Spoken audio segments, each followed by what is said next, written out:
आदाब, मैं हूं आपके साथ अबू हुरैरा और आप देख रहे हैं JKLH prime time. Jammu Kashmir एक बार फिर रियासती दर्जे की बहाली का मामला गर्मा गया है। सियासी एक तरह से यह मरकज बन चुका है।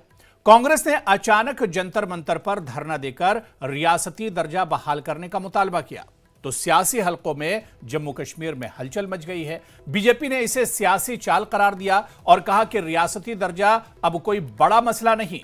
तो दूसरी तरफ नेशनल कॉन्फ्रेंस के रहनुमा उमर अब्दुल्ला नाराज हैं कि कांग्रेस ने न मशवरा किया न उन्हें एतमाद में लिया।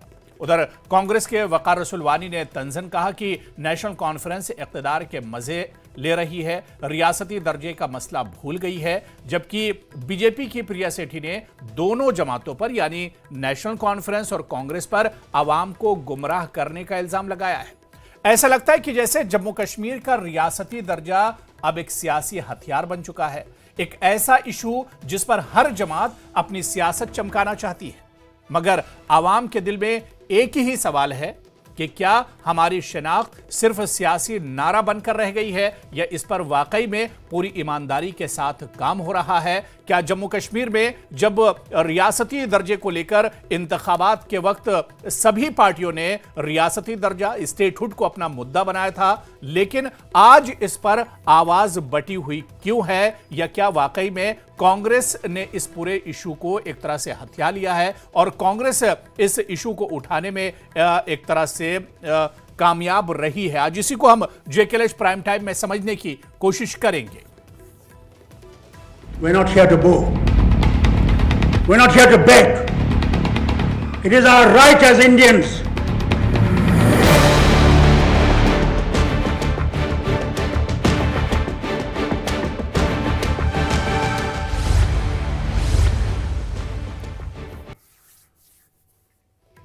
तो जम्मू कश्मीर में रियासती दर्जे की बहाली कोई नया मुद्दा नहीं है, लेकिन एक बार जब दिल्ली में पार्लियामेंट का मॉनसून सेशन शुरू हुआ उससे पहले राहुल गांधी और मल्लिकार्जुन खड़गे ने वजीर आजम नरेंद्र मोदी को बाकायदा जम्मू कश्मीर को स्टेटहुड का दर्जा देने को लेकर खत लिखा और इसके बाद जम्मू कश्मीर कांग्रेस जो यूनिट है वो एक तरह से हरकत में आ गया। उसने श्रीनगर और जम्मू में बाकायदा स्टेटहुड को लेकर एहतजाज और प्रोटेस्ट किया और उसके बाद जम्मू कश्मीर से दिल्ली तक मार्च किया। दिल्ली में जंतर मंतर पर जम्मू कश्मीर कांग्रेस ने रियासती दर्जे की मांग को लेकर जबरदस्त एहतजाज किया और आज भी दिल्ली में बाकायदा एक प्रेस कॉन्फ्रेंस की गई और इस प्रेस कॉन्फ्रेंस में तमाम सियासी पार्टियों के यानी इंडिया अलायंस के जो लीडरान थे वो भी मौजूद थे और इस मीटिंग में भी, इस प्रेस कॉन्फ्रेंस में भी जम्मू कश्मीर में रियासती दर्जे की बहाली को लेकर जोरों शोर से आवाज उठाई गई।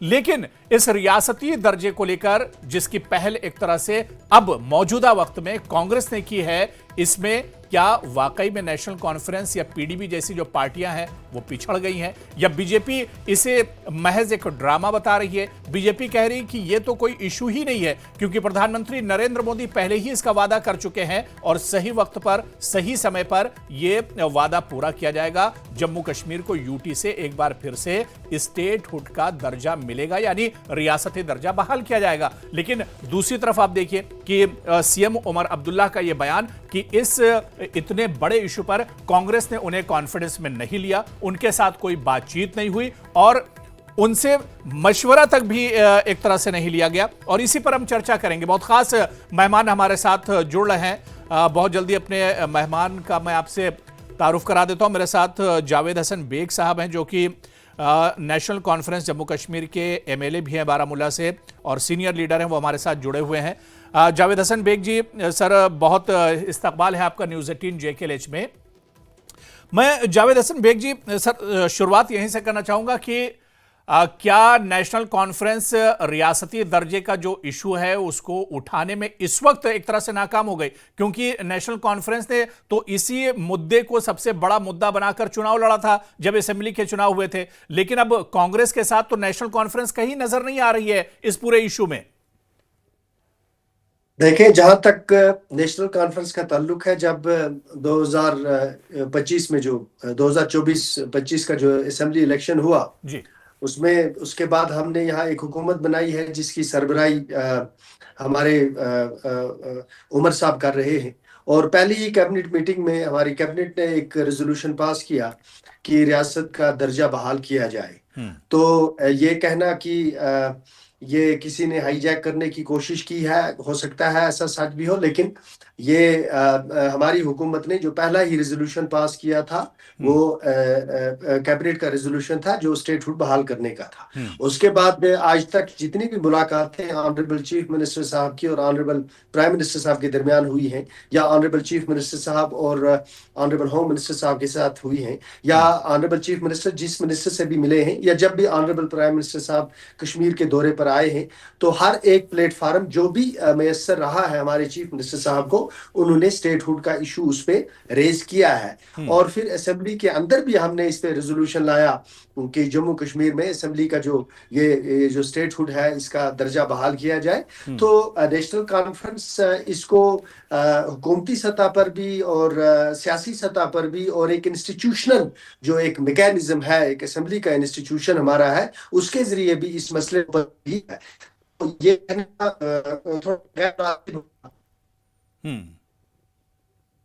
थोड़ा जी। तो जिस तरह से जावेद हसन जी की आवाज़ हम तक पूरे तौर से नहीं आ पाई, दोबारा से वो हमारे साथ जुड़ेंगे, लेकिन वो ये कह रहे थे कि मुद्दा तो पहले से ही नेशनल कॉन्फ्रेंस उठाती रही है और आज भी इस मुद्दे को नेशनल कॉन्फ्रेंस उठा रही है। जिस तरह से उन्होंने कहा कि इसी पूरे मुद्दे को लेकर एक तरह से नेशनल कॉन्फ्रेंस ने असेंबली का चुनाव लड़ा था और बाकायदा उसकी सरकार भी बनी, और आज भी नेशनल कॉन्फ्रेंस का जो सबसे बड़ा मुद्दा है वो स्टेटहुड का ही मसला है। जावेद हसन बेग जी दोबारा से हमारे साथ जुड़ चुके हैं। जावेद हसन बेग जी, सर माफ कीजिएगा, आपकी आवाज बहुत साफ नहीं आ रही थी। आप कंटिन्यू कर सकते हैं। जी जी जी। मैं थोड़ा माजरत खा इसलिए हूं कि यहाँ आज मौसम की खराबी की वजह से नहीं, कोई बात नहीं सर। जी जी, समझ सकते हैं। तो, जी जी। मैं आपसे आपकी खिदमत में मैं अर्ज कर रहा था कि जो ये स्टेटहुड का मामला है, इसमें सबसे पहली जो ऑब्जर्वेशन है वो सुप्रीम कोर्ट की तरफ से आई है। जब सुप्रीम कोर्ट में आर्टिकल 370 पे बहस हो रही थी, उसके बाद जब सुप्रीम कोर्ट ने इस पर एक तो फैसला उन्होंने सादिर किया कि 1 साल के अंदर अंदर जम्मू कश्मीर में इलेक्शन करवा दिए जाए, दूसरे पर भी वो रूलिंग देने वाले थे कि इनका स्टेटहुड का दर्जा बहाल किया जाए, क्योंकि आपने जिस तरीके से स्टेट को यूनियन टेरिटरी बनाया है यह अनकॉन्स्टिट्यूशनल उन्होंने नहीं कहा, लेकिन कॉन्स्टिट्यूशन में इस तरह से कहा कि कॉन्स्टिट्यूशन में इसकी कौन सी गुंजाइश निकलती थी। उसमें हमारे अटॉर्नी जनरल साहब ने हुकूमत की तरफ से जावेद साहब ये तमाम चीजें तो जो चीजें आप बता रहे हैं ये तमाम चीजें तो माजी में हुई हैं। बिल्कुल, सुप्रीम कोर्ट ने भी कहा है कि रियासती दर्जा बहाल किया जाए, वजीर आजम साहब ने भी कहा है कि वक्त आने पर बहाल किया जाएगा, लेकिन इसमें जो देरी हो रही है और कांग्रेस जितनी तेजी के साथ इस मुद्दे को कांग्रेस ने उठाया है, श्रीनगर में कांग्रेस ने प्रोटेस्ट किया, जम्मू में प्रोटेस्ट किया, दिल्ली मार्च कांग्रेस ने किया, लेकिन नेशनल कॉन्फ्रेंस इस मुद्दे में कहां पर है, मैं ये समझना चाह रहा हूं। तो इससे पहले मैं बात कर रहा था, उसमें मैंने वजाहत नहीं की कि नेशनल कॉन्फ्रेंस के इसमें क्या रोल है। मैं तो उसके ऑलरेडी वजाहत कर चुका हूं जी।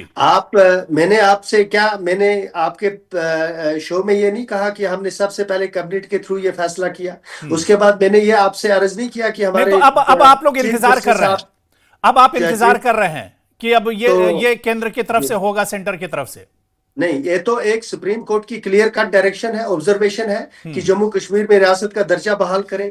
और ये तो हैरत की बात है कि सुप्रीम कोर्ट जैसे बड़े और क्रेडिबल इंस्टीट्यूशन की जब डायरेक्शन हो कि जम्मू कश्मीर में इलेक्शन के बाद आप रियासत का दर्जा बहाल करें, फिर उसमें जो डिले हो रहा है ये तो एक इंस्टीट्यूशनल फेलियर है ना।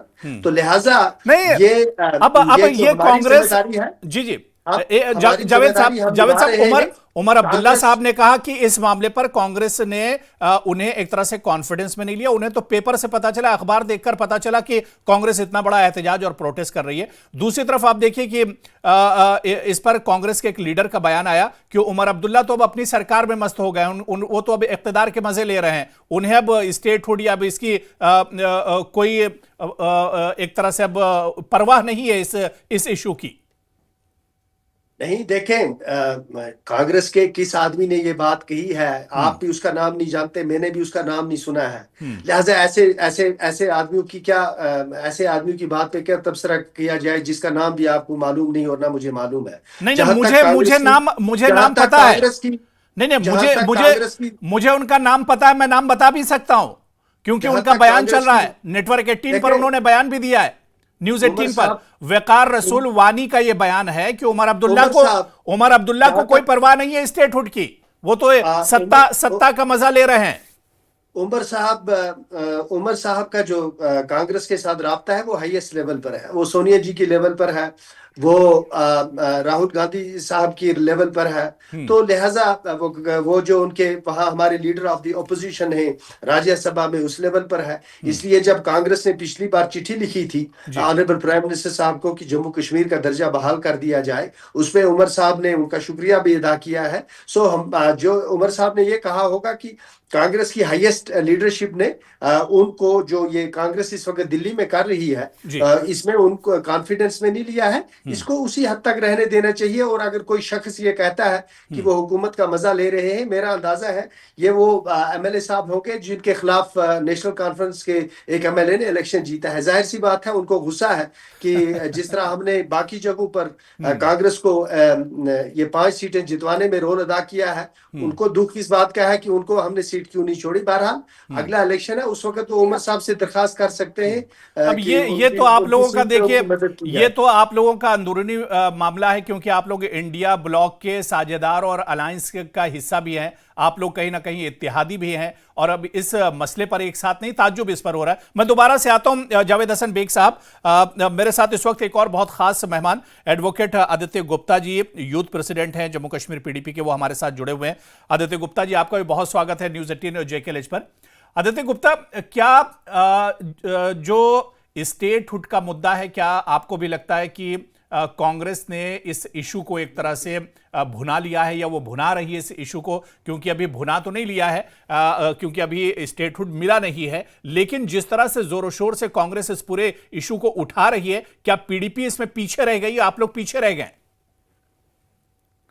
नहीं, अब वो काफी स्ट्रेंज सी बात है कि 370 और 35 से दोनों ही रियासत को दिए थे कांग्रेस ने, और पंडित नेहरू और डॉक्टर अंबेडकर ये लोग सब आर्किटेक्ट थे इस कॉन्स्टिट्यूशन के, जिसने आर्टिकल 370 और 35 से दिया था जी।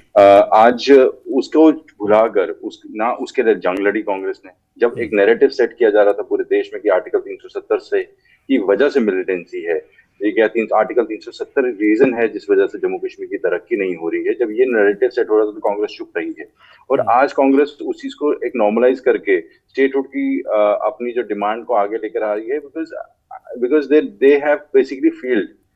कांग्रेस ने जम्मू कश्मीर के लोगों के आगे बेसिकली अपने आप को ये दिखा दिया है कि कांग्रेस फेल हो गई है, जिस चीज को कांग्रेस ने ही हमें दिलाया था। इसका मतलब ये हुआ ना कि Congress regrets giving article 370। They were never in support of, they should say it.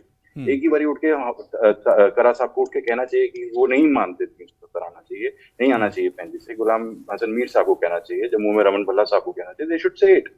और स्टेट की जहां तक बात रही, एक काफी अजीब सी बात है, स्टेटहुड का एक वेपन यूज किया जा रहा है कि अगले 5 साल या जब तक स्टेटहुड नहीं आएगा तब तक कुछ भी नहीं होगा रियासत। ये काफी स्ट्रेंज सी चीज है। लेफ्टिनेंट गवर्नर का अपना एक दायरा है, अपना एक दायरा इलेक्टेड गवर्नमेंट का। अगर दोनों ही काम करें अपना तो जम्मू कश्मीर के अंदर हालत नहीं हो, और नेशनल कॉन्फ्रेंस की ये हालत हो गई। अभी मैं सुन रहा था नहीं, तो इस इशू को मैं ये कह रहा था आदित्य गुप्ता जी कि जिस तरह से कांग्रेस ने इस इशू को उठाया, श्रीनगर, जम्मू और उसके बाद दिल्ली तक कूच किया, इस इशू को लेकर जंतर मंतर पर प्रोटेस्ट किया, पीडीपी भी तो उठा सकती थी। पीडीपी का ये आप लोगों का ये इशू था असेंबली के चुनाव में, और उससे पहले भी उससे बाद भी, बल्कि आप लोग ये चाहते थे कि पहले स्टेटहुड हो उसके बाद चुनाव कराया जाए। तो पीडीपी भी तो इस तरह से सड़कों पर निकल सकती थी, प्रोटेस्ट और एहतजाज कर सकती थी, इवन आप लोग कांग्रेस के साथ भी आ सकते थे।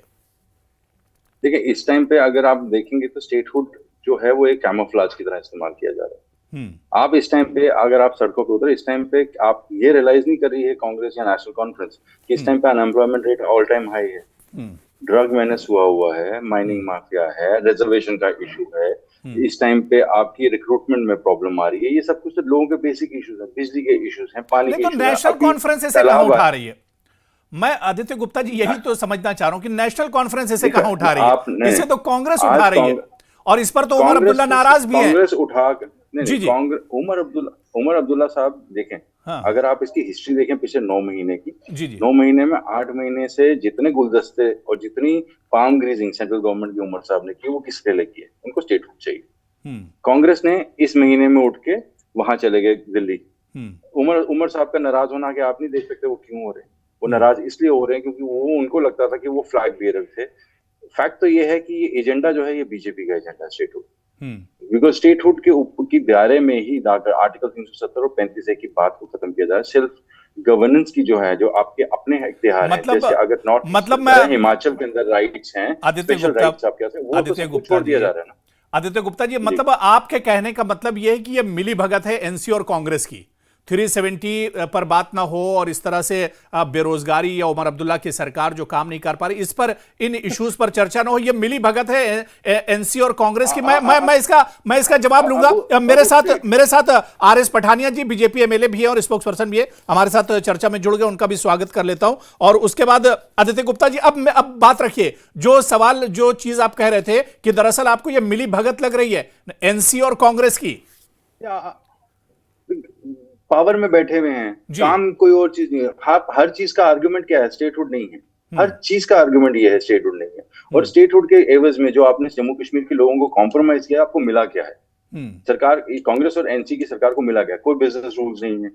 उनके अपने एमएलए कहते हैं, जो अभी आपके पैनल पे थे, वो खुद कहते हैं कि लोगों के पास जाकर माफी मांगनी पड़ेगी मुझे। एडवोकेट जनरल तक नहीं है स्टेट का। डिटेंशन जो है वो वैसी की वैसी हैं। डिटेंशन अब ऐसी हालत हो गई कि चीफ मिनिस्टर खुद डिटेन होना शुरू हो गए।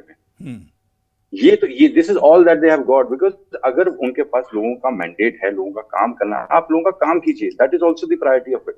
What is happening right now is Jammu Kashmir के अंदर स्टेटहुड को एक कैमोफ्लेज की तरह यूज किया जा रहा है, और at the same time it's एक किस्म का डमरू है जो सेंट्रल गवर्नमेंट बजा रही है, और सारे का आदमी नाच रहा है उसके आसपास। फैक्ट ये है कि आरएस पठानिया जी, देखिए आदित्य गुप्ता जो कह रहे हैं कि ये डमरू है जिसे केंद्र सरकार बजा रही है और सभी नाच रहे हैं, अब बीजेपी तो इसे इशू ही नहीं मान रही है।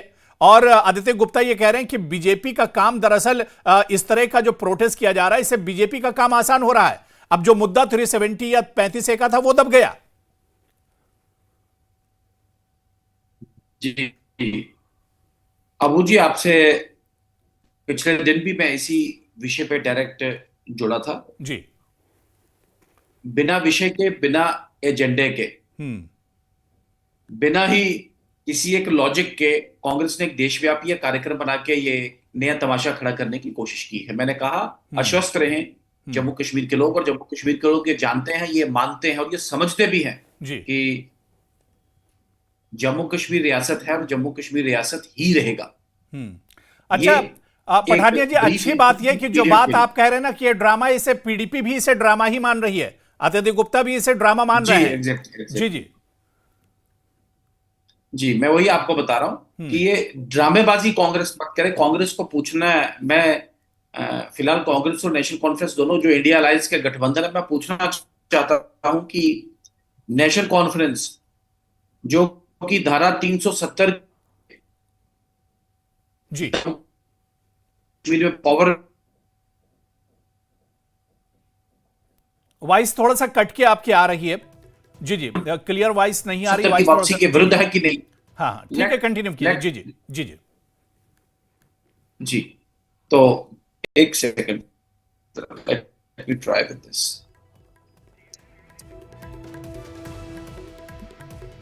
तो अबू जी, मेरा जी आवाज आ रही है, कंटिन्यू कीजिए। जी जी, स्पष्ट निवेदन है जम्मू कश्मीर के लोगों से, मेरे ख्याल इससे मेरा आवाज बेटर आएगा।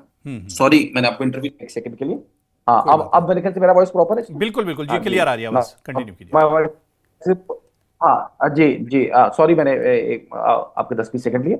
तो मैं साफ और स्पष्ट इसमें कहना चाहता हूं कि issue just for the sake of issue, ये स्टेटहुड पे लेके कांग्रेस ने पहले जम्मू कश्मीर पे, फिर जंतर मंतर पे और नया तमाशा खड़ा करने की कोशिश की है। हालांकि नेशनल कॉन्फ्रेंस ने भी स्टेटहुड की मांग तो की है, लेकिन कांग्रेस के इस एग्रेसिव स्टैंड को नेशनल कॉन्फ्रेंस ने आउट नहीं किया, कहीं ना कहीं कन्नी एक मारी है।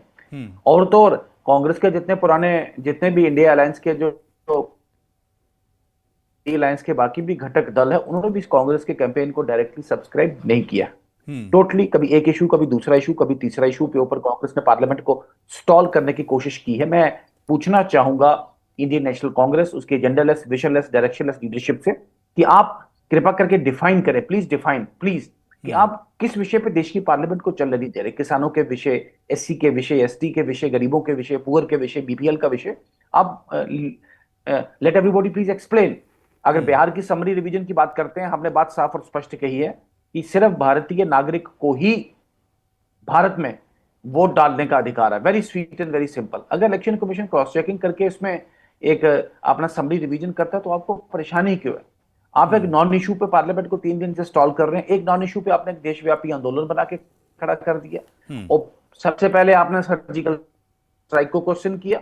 सर्जिकल स्ट्राइक के बाद आपने जो हमारा जो एयर स्ट्राइक लेकिन था, आपने पठानिया जी, जो बात यहां पर एडवोकेट आदित्य गुप्ता जी ने कही, उन्होंने कहा कि नेशनल कॉन्फ्रेंस और कांग्रेस मिलकर दरअसल इस मुद्दे को इस वजह से उठा रही है ताकि बीजेपी का काम आसान हो जाए। अब जब कांग्रेस इस मुद्दे को, नेशनल कॉन्फ्रेंस से इस मुद्दे को उठा रही है, स्टेटहुड का मुद्दा, तो 370 की जो मांग थी, जिस पर उमर अब्दुल्ला का भी कभी बयान आता था, महबूबा मुफ्ती का तो ये बहुत अहम एक तरह से एजेंडा रहा है, ये एक इशू रहा है, चुनाव में भी इशू था 370, तो 370 को कहीं ना कहीं दबाना चाह रहे हैं स्टेटहुड के मुद्दे को उठाकर।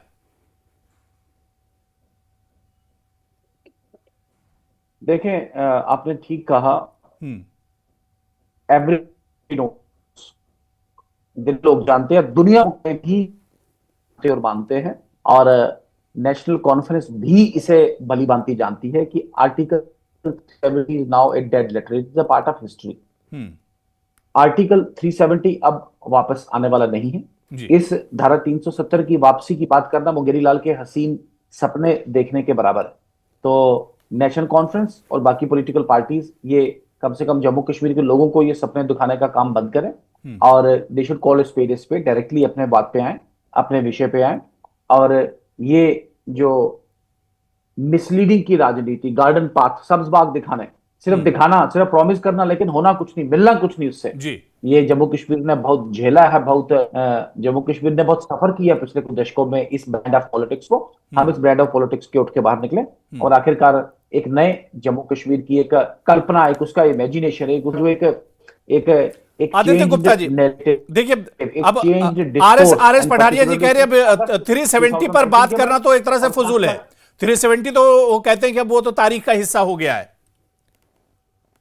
देखिए, अब ऐसा है कि आप बीजेपी तो ऑब्वियसली बीजेपी का एजेंडा है और बीजेपी उस एजेंडा के बेस पे ही बैठ के बीजेपी ने अपना आर्टिकल 370 को हटाया था। That's their own call and their own agenda.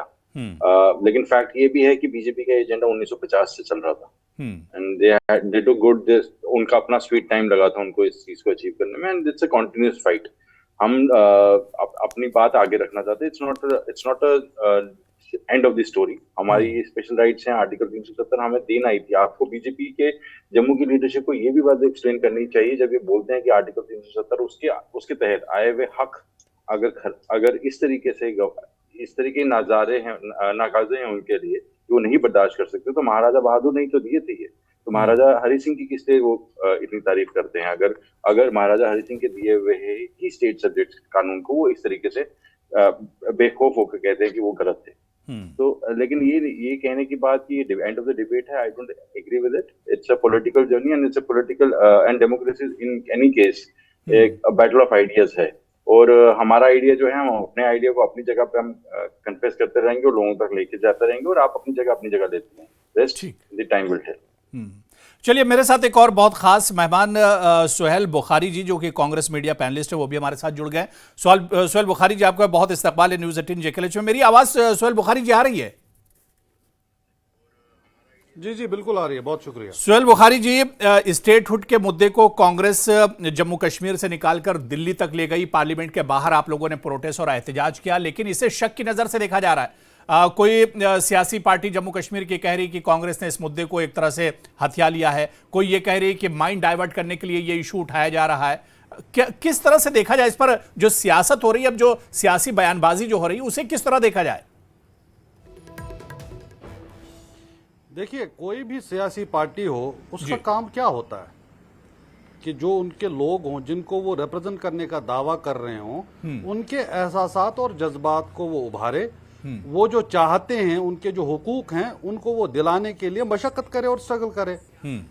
Precisely वही चीज है जो कांग्रेस पार्टी कर रही है, और ये आज की बात नहीं है। तो बीजेपी कह रही है तो कोई इशू ही नहीं है, पहली बार बीजेपी तो इसे इशू ही नहीं मान रही है। बीजेपी कह रही कि जब प्रधानमंत्री ने वादा किया है कि सही समय पर स्टेटहुड दिया जाएगा, फिर ये नाटक क्यों कांग्रेस कर रही है? देखिए, जहां तक बीजेपी का सवाल है, उनका यह कहना कि ये इशू नहीं है, समझ में आता है, क्योंकि ये इशू डेमोक्रेसी का है, कॉन्स्टिट्यूशन का है, और ये दोनों चीजें ऐसी हैं जिनका बीजेपी का जिनसे कोई सरोकार नहीं है।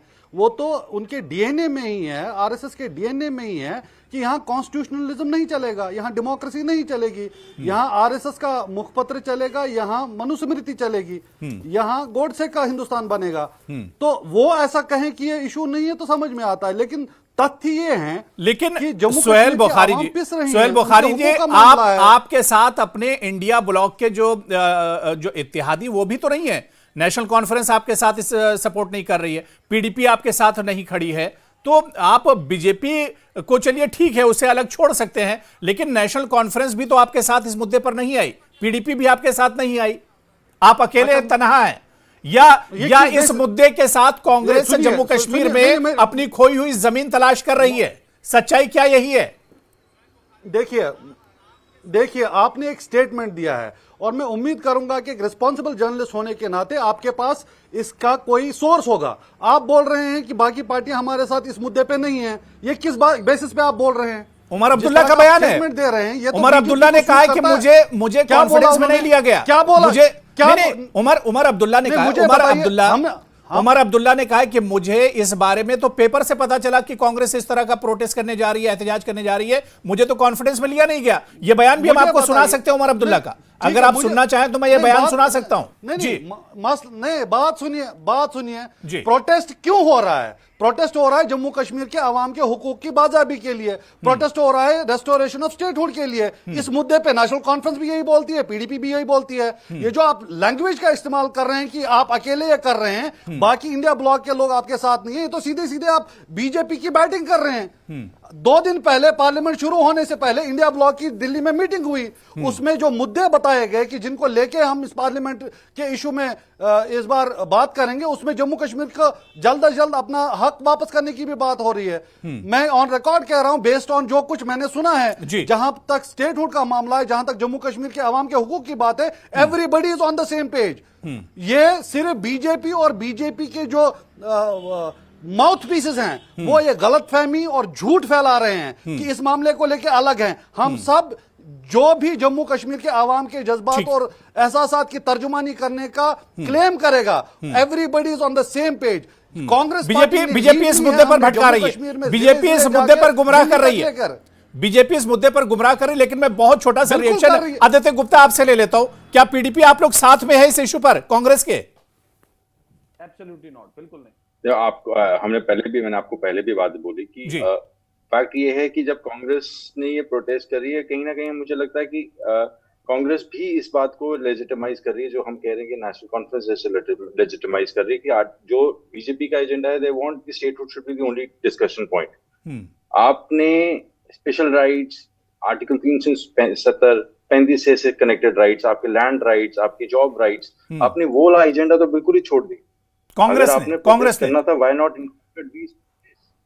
बिकॉज़ नेशनल कॉन्फ्रेंस का एजेंडा उसी दिन छोड़ दिया था जिस दिन उन्होंने ओथ ली थी। But as far as Congress is concern, Congress ने भी एक किस्म का उस चीज को लेजिटिमाइज कर दिया, and that is their call, then God help them. Sohail Bukhari, अब क्या जवाब देंगे आप? देखिए, पीडीपी तो इसे बिल्कुल नकार रही है, और पीडीपी से तो यह कह रही है कि नेशनल कॉन्फ्रेंस और कांग्रेस की यह मिली भगत लग रही है। उमर अब्दुल्ला अपनी सरकार चलाने में नाकाम है, उनके इश्यूज को दबाने के लिए कांग्रेस ये दरअसल नाटक कर रही है जो प्रोटेस्ट किया जा रहा है।